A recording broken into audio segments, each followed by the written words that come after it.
Hong Kong Hotels Association of Andy on the show. Good morning, Victor. Welcome to the program. So is it true that a lot of mainlanders come here, done the Disneyland, Ocean Park, Peak Tram, and all that kind of stuff, done their shopping, and decided, Hong Kong, now let's try Andorra instead. Right. Is that what's happening? Well, the mainland Chinese market still dominates the majority of total arrivals. Yeah. There are mainland Chinese nowadays going, on longer trips, going to Europe to buy luxury goods. But there are still the mainland Chinese that are coming to Hong Kong. We still see them around in Tsim Sha Tsui. The number is growing in the teens, right? Like 13, yes. 14. I mean, it's not standing still, and it's not dropping by any means. They're still growing. Yeah. Double-digit growth year on year. Yeah. For the last 4 or 5 years. Yeah. Andy, talk to Victor. Well, I think that a lot of people coming to Hong Kong now, they are on to somewhere else. So it's really a package thing. So I don't know if how much real economic impact there is on Hong Kong. Well, on spending, because we have a lot of different hotels to offer in Hong Kong. People looking for the real luxury type of hotels. We have that on offer, and we have the very affordable, right? The mainland Chinese still are the biggest spender when they come to Hong Kong. Average spend over 8,000 Hong Kong dollars per person.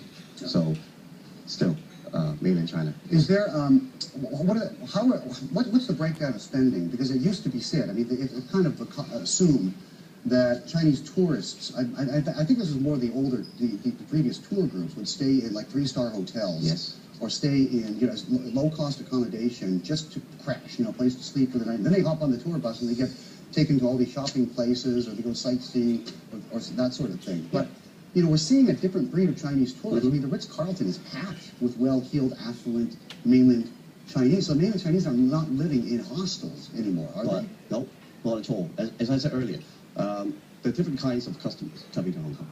Mainland Chinese that we're talking about here.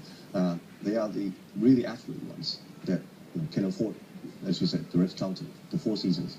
Right? But of course, there are ones that are coming in just for a night of stay, and they go out shopping. Day trippers? They're day trippers, right? The thing about hotel industry in Hong Kong now, the trend is the shortening of length of stay. Mainland Chinese, if they're here just for the shopping purpose, they stay at night, as you say. Some don't even stay the night. They do day trips. So Hong Kong is now increasing like Shanghai. It's just a part of the structure.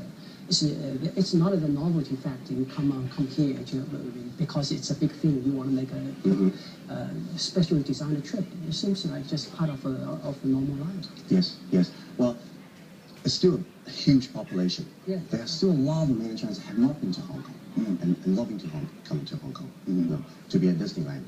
Ocean Park. Is it? But just to pick up on Andy's point here, is it less of a destination in itself? But people are combining, and they're actually coming here and spending a night in Macau. Macau, yes. The full experience, right? We should be cooperating, not thinking of competing against Macau. Then, in other words, right?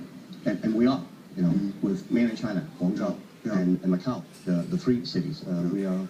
How's the state of the industry? Because there's this, there's always talk there's not enough hotel rooms. When occupancy rates are in the 80s, even when nothing is going on, there's no special event. That tells you something. That means that during the peak times, you're going to have a lot of trouble. Yeah. Like anytime we had last weekend, we had 4 art exhibits or fairs or conventions, including the Art Basel. Yeah. I wonder if the hotel rooms were bursting at the seams this last weekend. What's the finding? There are 365 days in a year.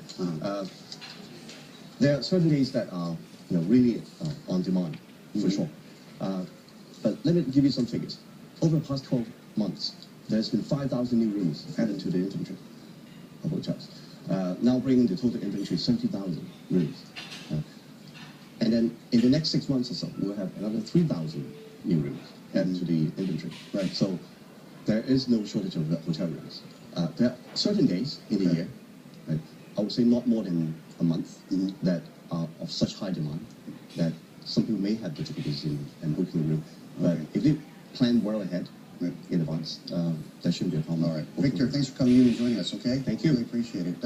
Andy rents an apartment here. He's not here a lot of the time, so if you need any extra rooms, just give him a call. You can sublet his apartment for him, okay? The fight for the budget traveler is heating up as version